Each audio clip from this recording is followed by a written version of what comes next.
Dark continent എന്നാണ് Africa അറിയപ്പെട്ടിരുന്നത്.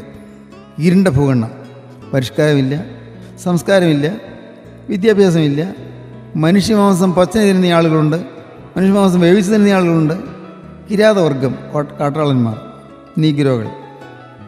ഈ ആഫ്രിക്ക ഉണർന്നു വരുന്നു, പരിഷ്കാരം കുറച്ച് കടന്നുകൂടി, വിദ്യാഭ്യാസം ലഭിച്ചു, കുറേയേറെ മാറ്റങ്ങൾ ജനത്തിന് വരുന്നു, സുവിശേഷം കടന്നു ചെന്നിടത്തെല്ലാം മാറ്റം വരുന്നുണ്ട് എന്ന് എല്ലായിടത്തും പ്രസിദ്ധമായി. അങ്ങനെ ഇംഗ്ലണ്ടിലും ആ വാർത്ത ചെന്നു.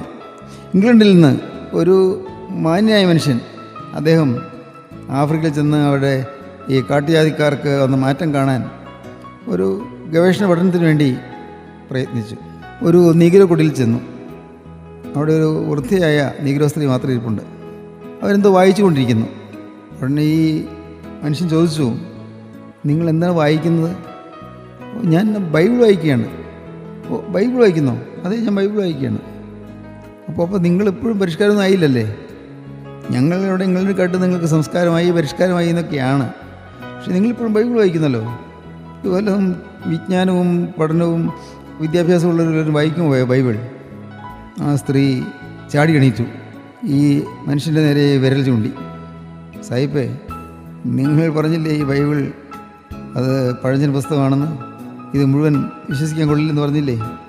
ഈ ബൈബിൾ അല്ലായിരുന്നെങ്കിൽ ഇത്രയൊന്നും പറയാൻ ഇടകിട്ടില്ലായിരുന്നു നിങ്ങൾക്ക്. ഇതിനകം നിങ്ങളുടെ ശരീരത്തിലെ മാംസമെല്ലാം എൻ്റെ വറചട്ടിയിലിട്ട് പൊരിഞ്ഞുകൊണ്ടിരുന്നേനെ. ഞങ്ങളെ മനസ്സിലാക്കിയത് ഈ ബൈബിളാണ്. ഞങ്ങൾക്ക് സംസ്കാരം തന്നത് ഈ ബൈബിളാണ്. മനുഷ്യനെ സ്നേഹിക്കാൻ പഠിപ്പിച്ചത് ഈ ബൈബിളാണ്. ഞങ്ങൾ മനുഷ്യരെ കൊന്നു തിന്നുന്നവരായിരുന്നു, നിങ്ങളെയും കൊന്നു തിന്നുമായിരുന്നു. ഞങ്ങൾ ആൾ മാറി, ഞങ്ങളുടെ സ്വഭാവം മാറി, ഞങ്ങളുടെ വീക്ഷണഗതികൾ മാറി. ഞങ്ങൾ ക്രിസ്തുവിൻ്റെ വകയായി തീർന്നു. ക്രിസ്തു ഞങ്ങൾ പരിവർത്തനം വരുത്തി. ദൈവത്തിന് സ്തോത്രം. ഇന്ന് പരിവർത്തനം വരുന്ന ക്രിസ്തുവിൻ്റെ സ്വഭാവം നമ്മിലേക്കിന്ന് പകരട്ടെ. കടുവയെ പോലെ കടിച്ചു കയറുന്ന സ്വഭാവമുള്ള ആളുകളുണ്ട്, സിംഹത്തെ പോലെ ഗർജിക്കുന്ന ആളുകളുണ്ട്, പുള്ളിപ്പുലിയെ പോലെ ഓടി വന്ന നമ്മെ തട്ടി താഴെ വീഴിച്ച് കൊല്ലുന്ന ആളുകളുണ്ട്. ഇതെല്ലാം സംസ്കാരവിഹീനമാണ്.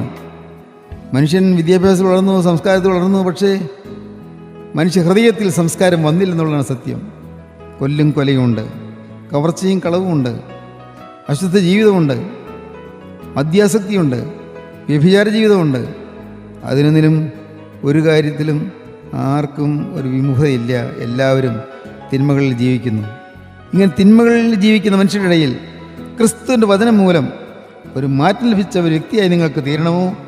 എങ്കിൽ വചനം കൈക്കൊള്ളുകയും യേശുക്രിസ്തുവിൻ്റെ രക്തം സകല പാപവും പോക്കി ശുദ്ധീകരിക്കുന്നു വചനം പറയുന്നു.